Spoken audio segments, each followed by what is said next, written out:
Samarqandda haydovchilarni chalg'itib jarimaga tushishiga sabab bo'layotgan svetofor. Tushuntiraman, nima bo'lyapti? Svetoforni stop chizig'iga kelib to'xtaganingizda, tabiiyki, svetoforni ruxsat beruvchi ishorasini mana bu joydan ko'ra olmaysiz, dublyordan ko'rishingiz kerak. Bu joyda mana ko'rishlaringiz mumkin, dublyor yo'q. Ya'ni ko'chaning narigi tomonida bizga qaratib turgan svetoforlar yo'q. Shu holatda nima qilamiz? U qarama-qarshi tomondagi svetofordan ko'rishga harakat qilamiz. Lekin bu joyda nima bo'lyapti? Bu joyda mana qaraymiz. 10 soniya qolganda, hali qizil chiroqdan 10 soniya bor. U tomonga ham qizil yondi mana. Tabiiyki mana bu joyda turgan haydovchilar bilmasdan yurib ketyapti, buni ko'rmagani uchun. 10 soniya nimaga kerak bu joyda?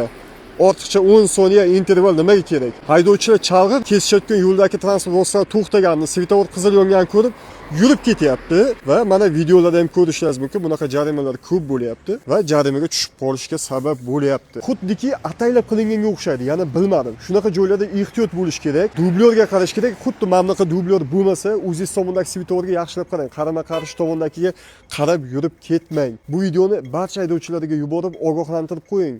Xuddi shunaqa holatga tushib, o'zi bilmagan holda qoidani buzib jarima to'lashiga sabab bo'lib qolmasin.